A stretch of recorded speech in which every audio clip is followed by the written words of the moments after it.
এই 411 জনের মধ্যে 74 জন হলো বর্তমান রাজ্য কমিটির যারা সদস্য যারা আছেন। এই 74 জন বাদে 411 জনের মধ্যে বাকি সবাই হবেন। সবাই এই যে সম্মেলনগুলি হলো এক একটা ধাপ থেকে, ব্রাঞ্চ থেকে লোকাল, লোকাল থেকে মহকুমা, মহকুমা থেকে জেলা, অর্থাৎ জেলা থেকে নির্বাচিত হয়ে 74 জন বাদ দিলে পরে বাকি যারা তারা সবাই নির্বাচিত হয়ে আগামী এই 29 তারিখের প্রতিনিধি সম্মেলনে অংশগ্রহণ করবে। তো এই হলো এতে। আর 29 তারিখে আমাদের এই প্রকাশ্য সমাবেশ হবে। তো প্রকাশ্য সমাবেশ সম্পর্কে ইতিমধ্যেই আমরা না বললেও আপনারা আমাদের সাথে কথা বলেছেন, আমরা টাইম টু টাইম জানিয়েছি যে 26শে ডিসেম্বর তারিখে আমাদের যখন তারিখটা ফাইনাল হয়, 26শে ডিসেম্বর আমরা এই স্পোর্টস কাউন্সিলে আমরা দরখাস্ত করি। স্বামী বিবেকানন্দ ময়দানে আমরা প্রকাশ্য সমাবেশ করব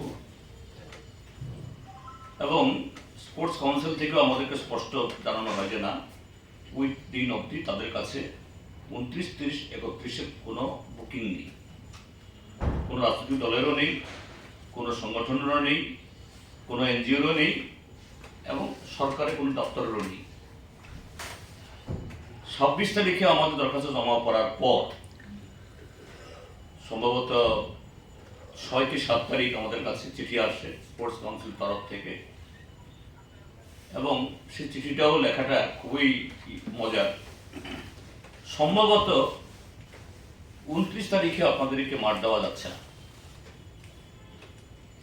সেখানে সরকারের একটা দপ্তর, আরবান ডেভেলপমেন্ট ডিপার্টমেন্ট, তাদের সেলফ হেল্প গ্রুপের মেলা হবে আমাদের রাজ্যে। হ্যাঁ, আরবান এবং রুরাল দুইটা জায়গাতে সেলফ হেল্প গ্রুপ আছে, কিন্তু আলাদাভাবে এই আরবান বা রুরাল সেভাবে মেলা করতে আমরা দেখিনি। মেলা হয় সরস মেলা।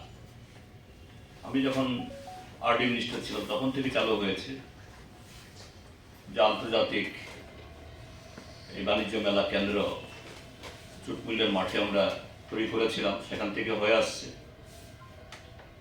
রুরাল এবং আরবান সবাই অংশগ্রহণ করেন এবং 18 সালের পর এই সরকার আসার পরও তাই হয়ে আসছে। কিন্তু এবার হঠাৎ করে এই আরবানের এই গ্রুপের মেলার অবতারণা হলো। আমরা জানি না কি উদ্দেশ্যে। তো এটা স্পোর্টস কাউন্সিলের চিঠি পাওয়ার পর আমরা গেলাম মাননীয় মুখ্যমন্ত্রীর কাছে, কারণ তিনি প্রায় সবগুলো দপ্তরের ইনচার্জ। তাকে বললাম যে একটা আমরা প্রধান বিরোধী দল, একটা সর্বভারতীয় রাজনৈতিক দল, 3 বছর অন্তর আমাদের এরকম রাজনৈতিক প্রক্রিয়া হয়। আর গত 3 বছরে তো আমরা সেই যে জনসভা করেছি 23তম সম্মেলনে ফেব্রুয়ারি মাসের সম্ভবত 28 তারিখে, এরপরে তো আমরা আর করিনি। মাননীয় মুখ্যমন্ত্রীকে প্রথম দিন যখন কথা বলে মনে হয়েছিল তিনি পজিটিভ, অর্থাৎ তিনি একটা অবস্থা করবেন। তিনি বলছেন যে না, আমি দেখছি, আপনাকে জানাবো। কিন্তু 1-2টা করে দিন পার হয়ে যাচ্ছে, তিনি যখন জানাননি, আমি নিজে আবার গেছি। তিনি বলছেন যে না, সরকারের একটা হয়ে গেছে, কি করে করা যাবে। এবং 29